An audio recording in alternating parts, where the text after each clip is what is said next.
Hello, everybody. This is the Chocolate News Podcast. I'm your co-host, John Alexander Reese. And I'm your co-host, Andrea Carter. And if you did not know, the Cincinnati Herald has been around since 1955 and is the leading African American owned newspaper in the greater Cincinnati area and northern Kentucky area.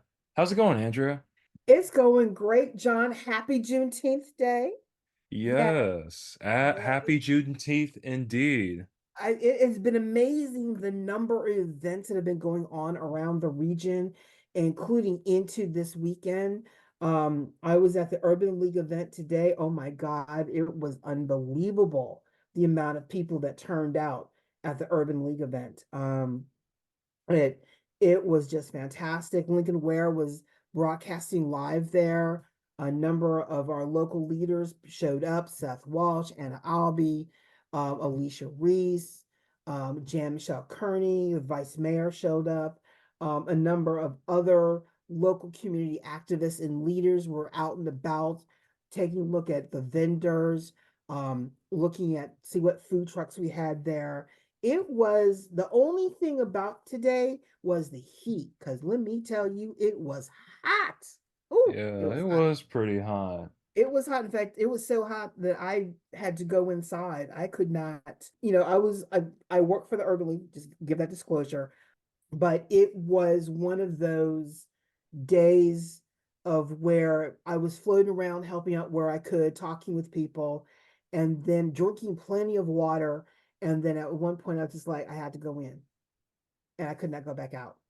It was that Yeah, bad. And it was basically when I did check the weather, it was like, at one point, it was like 87 degrees, but it felt like 96. And as the day went on, the temperature got higher. It was then feeling like 100. So, I mean, it was luckily for us, the event was from like 10, about 10:30 to 1. yeah. And then that was it. And it was luckily at the height of the day, we stopped, cleared out, everyone left, but everyone had a good time. So I'm very happy about that. But a couple of things about Juneteenth that have been released. A number of people have released a reading list on Netflix, just to give everyone a heads up. You can now, if you've not heard about the Black Barbie documentary, it is now on Netflix. It dropped today on Juneteenth. So it is a wonderful documentary. I've seen it, but I can't wait to watch it again, about how it came about and then how they changed it and how the Black Barbie has evolved, which is unfortunate because it is not, first, it was the vision of this one Black woman who worked for um uh, was it Martell Intel?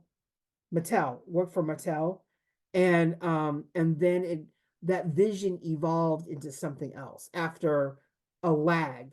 Then it evolved into something, another person's different vision of mass marketing of what a Barbie is.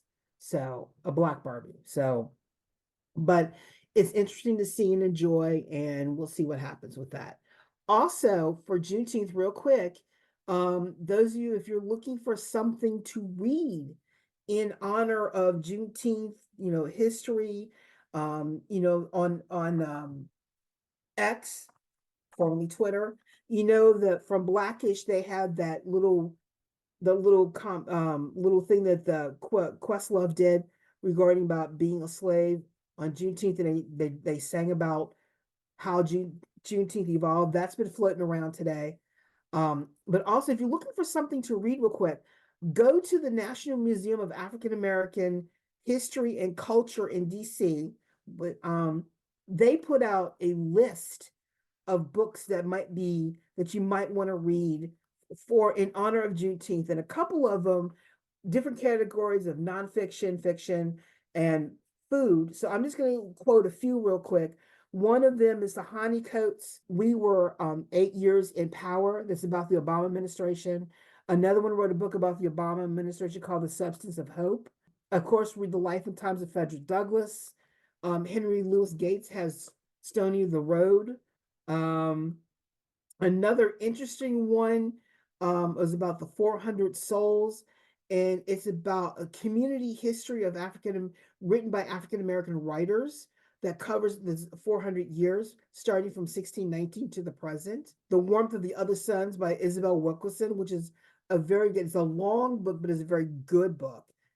And then there's Liberté, The Weary of Blues by Langston Hughes, The Underground Railroad, African American Poetry, 250 Years of Struggle and Song, which is another good book.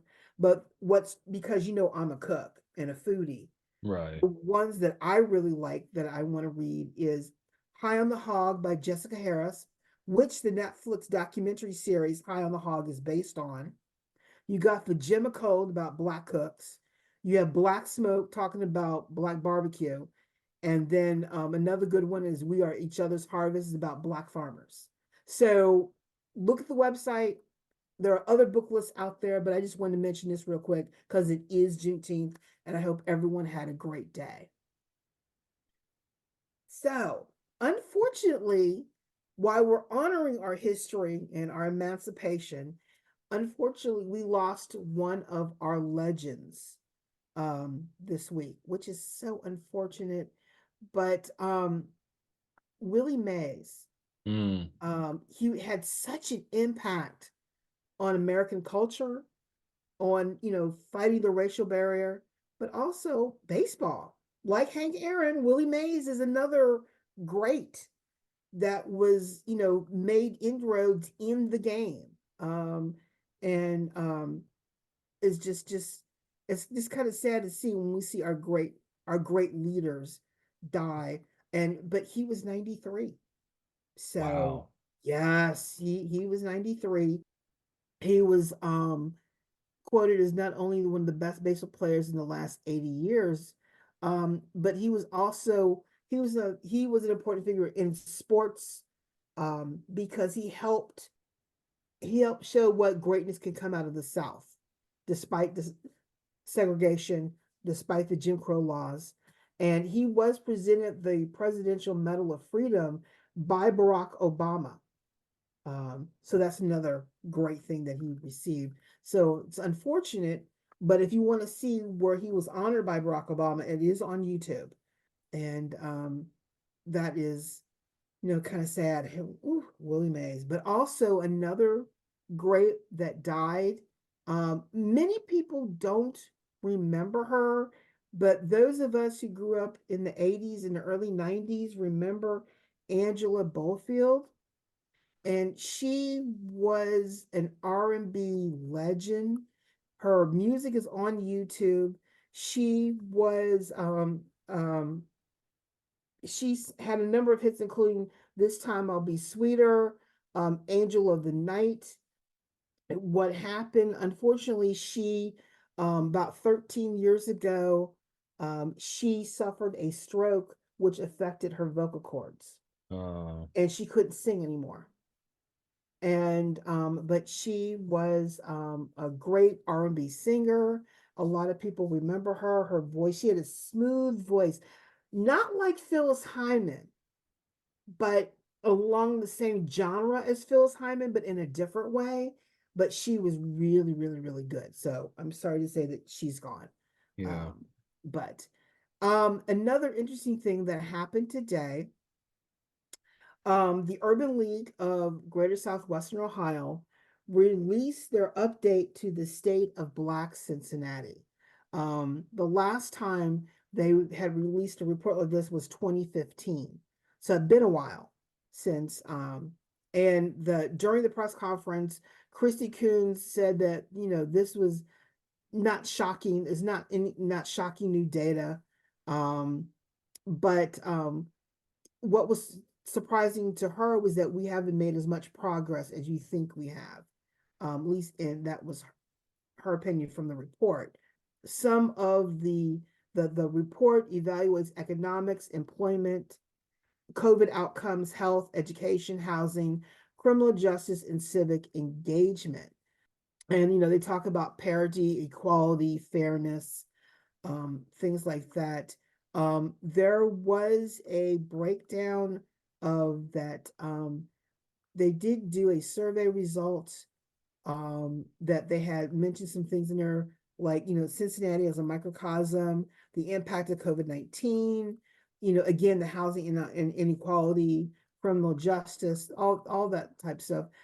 Policy, They do make policy recommendations in this, and out of the policy recommendations that they mention, um, economic empowerment through job creation and support for the Black-owned businesses, education reforms to provide equal opportunities for all students, housing policies that promote affordable and equitable housing development, health initiatives to address disparities and improve access to care, and criminal justice reforms to ensure fair treatment and reduce racial bias.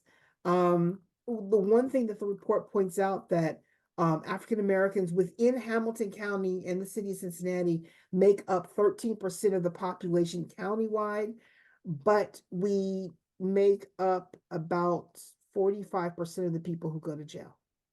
Wow. That's an issue. That is a Oh yeah. problem. And also, the median income for Black families is about $31,520 compared to a majority of white families, which is about 70,000.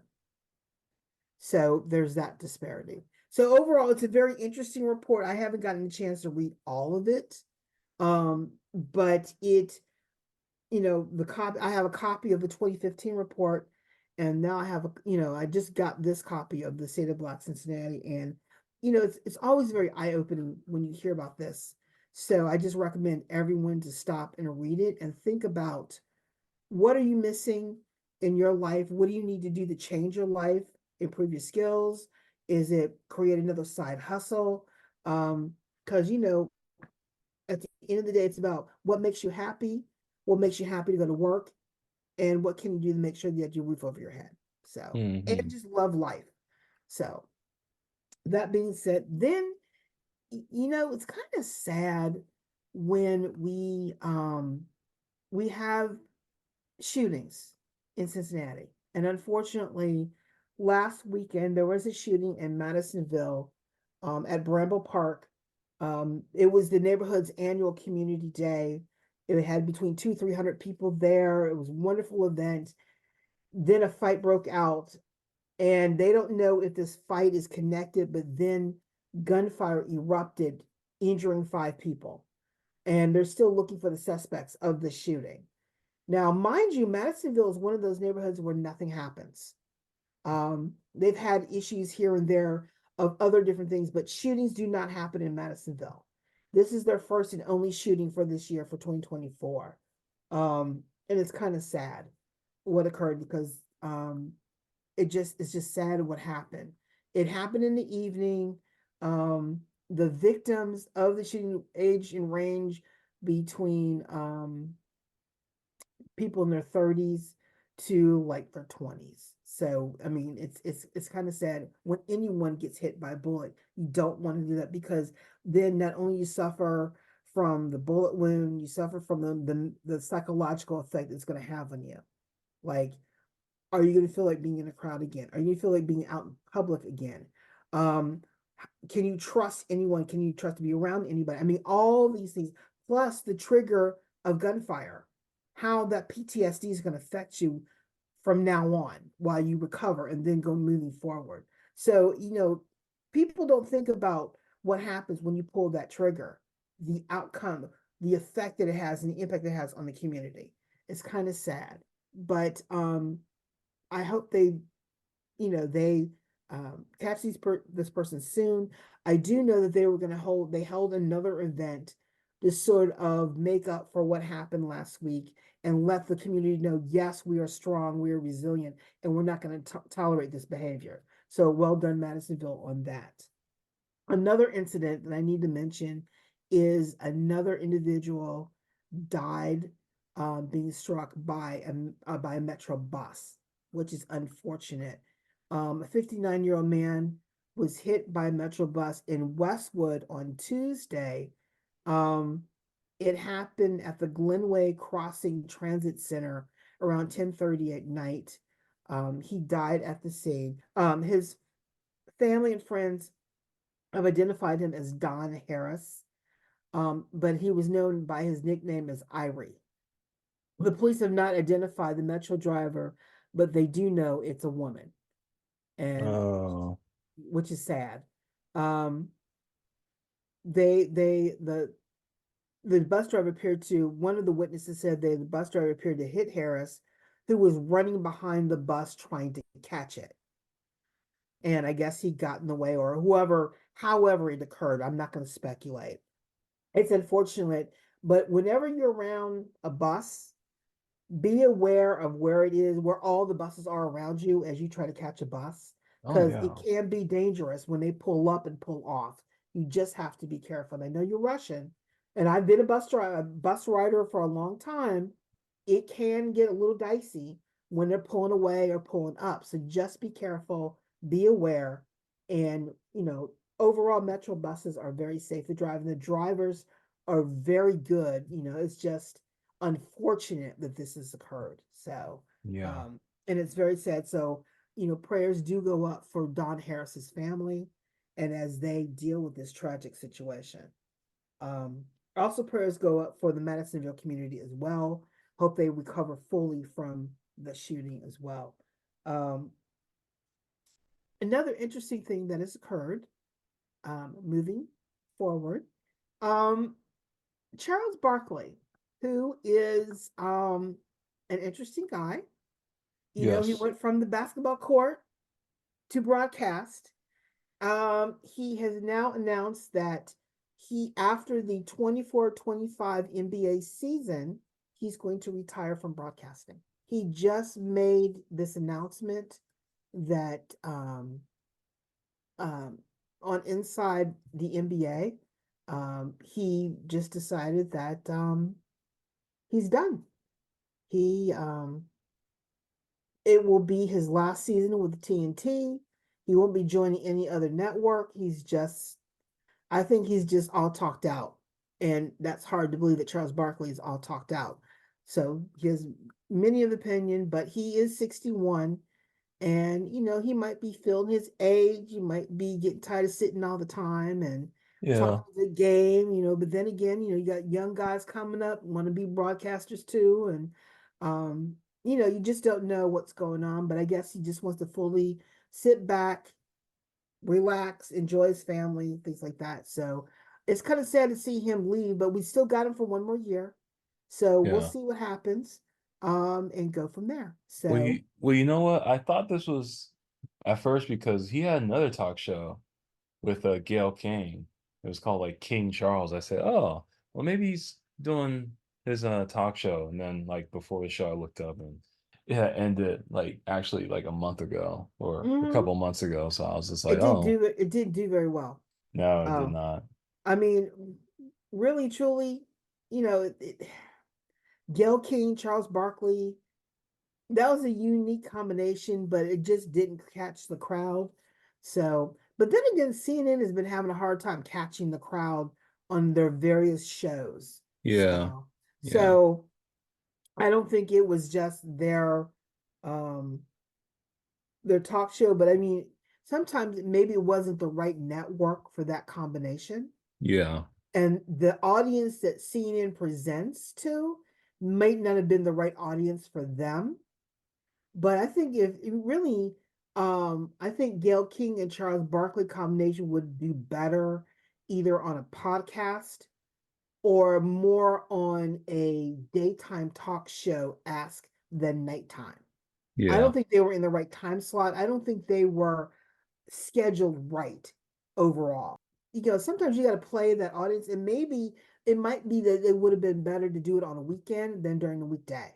yeah, I think they're more of a weekend because everyone's used to him being on a Friday night. I going into the weekend.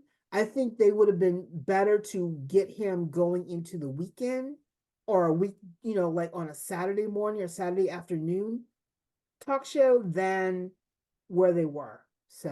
hmm So I mean, because it's hard to capture an audience at this time because everyone's attention is pulled every different way. But anyway, so Charles Barkley, one more season, then he's going to say goodbye. That will be interesting. Then we have an interesting. Remember Christian Cooper, the bird watcher, the Karen who tried to accuse him of something. Um, the bird watcher in Central Park, yeah. right? Central Park, but I was going to yeah. say Eden Park. I was like, no, no, no, Central Park. But Wrong, it, wrong it city. Yeah, but if you don't know his name, you remember Central Park Karen though. Yes, yes. But he's won a daytime Emmy for his passion for bird watching. Um, and which I think is fantastic. Okay, number one, he's bird watching. Come on, it's birds. Um, but there's a variety of different birds. Central Park is huge. You just don't know what's going to pop out in Central Park. Like it is another microcosm of the urban, what I call the urban kingdom, like around here in Cincinnati. You never know what you're going to see because in certain neighborhoods, you got deer, you got raccoon, you got possum. You've had not an eagle, but a hawks flying around all over looking for food. Um, you have owls flying every once in a while. You have different areas where there are protected lands where a lot of animals hide in. So you just don't know what you're going to see in the urban, what I call the urban kingdom. So for him to win a daytime, I didn't even know he had a show on this. I didn't either. I was like, you want an Emmy? I was like, oh, I did not know he had like a bird watching show. Very interesting. Yeah, so he has won a daytime Emmy for what his show is called The Extraordinary Birder, and it premiered in 2023, and it's on the National Geographic Channel. That's the reason why. And Mm. and the fact that he won an Emmy for his show to talk about what he loves to do. I think it's fantastic. And I like hearing about what people do differently than the normal football, basketball, baseball. Um, we don't see enough blacks do alternative sports. We're now starting to see a lot more black people play hockey. We know black people are in soccer, but we just haven't seen the stars come out. We know they're gymnasts. We're about to have the Summer Olympics, so you're going to see a lot of top black athletes in track, and excuse me, in a lot of the different track events, throwing the ball, the javelin throw, running. What's the thing when they jump over the broad jump? Um, Male gymnasts alone. There are a number of top black men who are male or gymnasts, and what they do as a gymnast is unbelievable. Hmm. So there's that. Then, last but not least, well, first, before I mention the Tonys, I'm going to mention what is up with Louisiana. What Uh, is up with I Louisiana? I mean, I don't know, man. every time I turn around, something is happening in one of the southern states, whether it's Alabama, Missouri, or Georgia. But now we got Louisiana. Now, you know what? Louisiana is unique. Whether it's um, because they got the food, they got Mardi Gras, um, they have a different perspective on life, the Creole, the French background, things like that. The food alone, etouffee is my favorite dish. I did live in Shreveport, Louisiana, so I think fondly of Louisiana. But when it comes to policy, oh my God, come on. But at the same time, I am not surprised by the fact that Louisiana is now requiring the Ten Commandments to be displayed in all the classrooms Oh, in the God. schools, which I think is overstepping that line of church and state. But then again, I'm not surprised because Louisiana is a heavily Catholic state. So I can understand where their thinking comes from as a fellow Catholic. Oh, But at the same time, I, but at the same I did not know. I didn't know that. I just assumed it was like mostly Baptist or whatever. no, no, no, that's Or is that Louisiana. or is that Bama, Alabama? That's Alabama and Georgia are mainly Baptist, AME. Louisiana has that too, but also Louisiana is very heavily Catholic. So when it comes to conservative thinking, their thinking is it comes from a faith, Catholic faith based policy. So I'm surprised, but not surprised by Louisiana because they do have a number of great universities down there, like Xavier University, and you Yeah. know, um, but I'm surprised, but not surprised. I'm just like, you know, and you and I, we were talking about this, and then it's just kind of like, well, I can name a few of the Ten Commandments. I'm bad, Yeah. but at the same time, it's not right to subject every single student to the tenets of the Christian faith if you're not Christian. Yeah. It's because, I mean, if we display the Ten Commandments, then we're going to have to display the tenets of the Jewish faith, the Buddhist faith, Yeah. Hindu, Muslim, anything else that's out there. I mean, it's not fair. And I think it crosses a line, but but again, I understand where they're coming from because it is it's a Catholic state, so to speak. Some people might disagree with me, but at the end of the day, their thinking comes from a Catholic based thinking because a lot of the Vatican, the Black Saint that was approved by the Vatican is from Louisiana. Um, the Pope John Paul held a mass in Louisiana in New Orleans. Um, it's very heavily Catholic down there, and but at the same time, they have a very unique viewpoint of life, but it's a conservative viewpoint of life based off of that. But the food is fabulous. Oh So, yeah. Oh yeah. why is it that every place that has an issue has great food?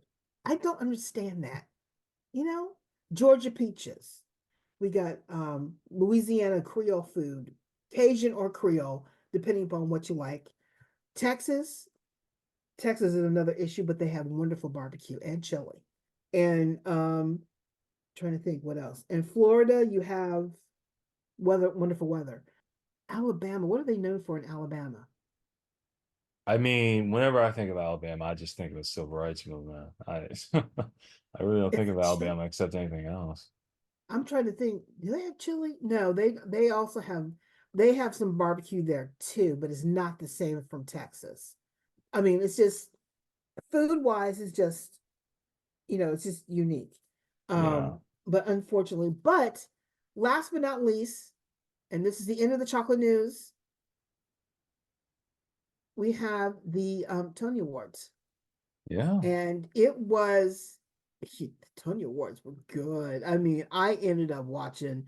I happened to be flipping the channel, and the Tony Awards came on, and I caught Alicia Keys' performance with Jay Z for the Hell's Kitchen, and which ended up winning a couple of awards as well. I think they won two.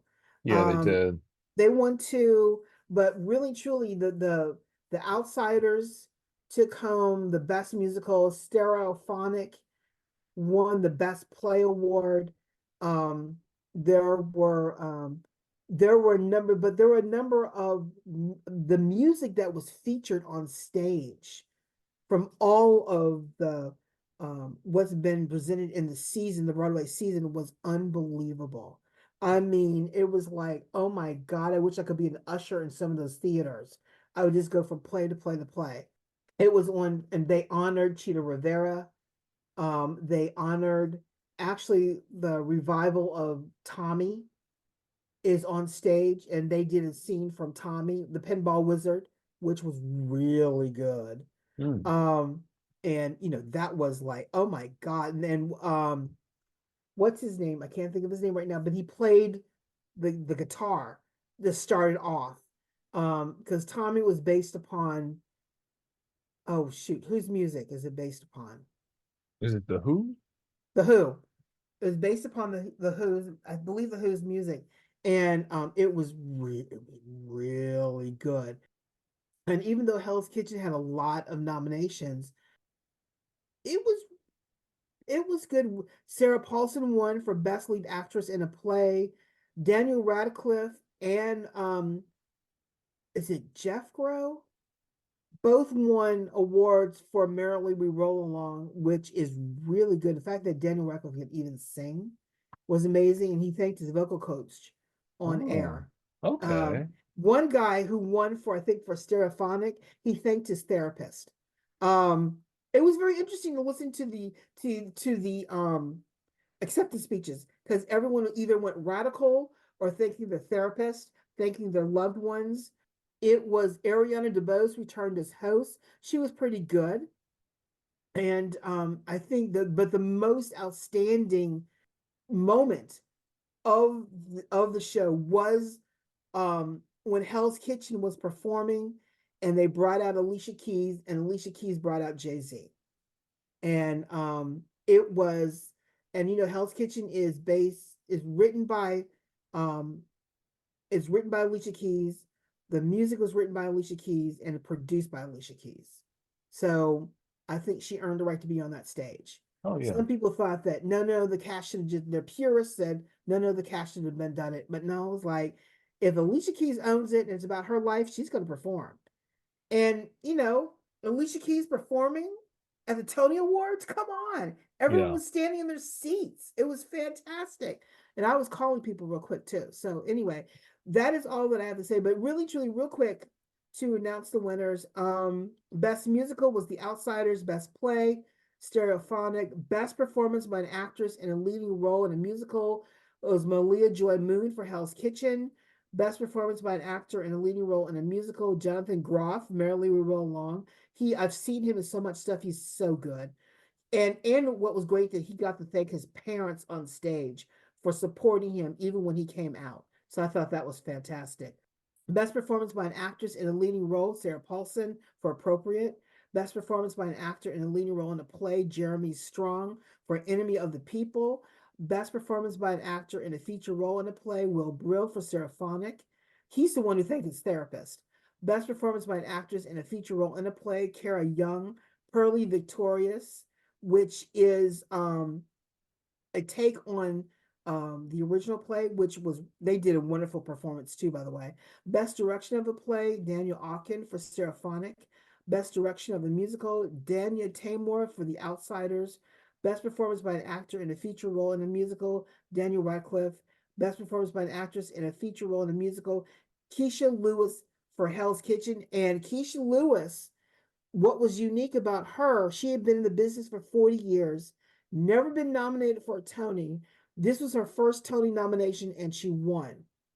And her acceptance speech, she said, and I quote, "Don't give up." Because she said there were moments when I was going to give up, and everyone had to say, "Don't give up, don't give up." And look what happened 40 years later, she won a Tony. So you just never know. Suffs won. Oh, Hillary Clinton came out to introduce the cast right before they performed, and she was in this gorgeous white caftan. She looked really good, and she got a standing ovation. But she talked about Sus and what it stood for. Best revival of play, Appropriate. Best revival of musical, Merrily We Roll Along. They talked about Merrily We Roll Along with Stephen Sondheim's play that really did not do very well when it first was put on, for I should say first produced. Years later, they did the revival and it's a huge hit. I think it just needed the right audience to embrace it and enjoy it. Best book of a musical, Suffs. Best costume design of a play, Jaja's African Hair Braiding. Best costume design of a musical, The Great Gatsby. Best orchestration, Merrily We Roll Along. Best scenic design, Cabaret. Best scenic design of a play, Stereophonic. Best choreography, Illinois. Best lighting, Outsiders. Best lighting, Appropriate. And then the best sound design of a musical, The Outsiders. So that's the Tony Awards. I think it's the offerings down the road for the Broadway series at the Aeronaut. We're going to have a nice selection to see.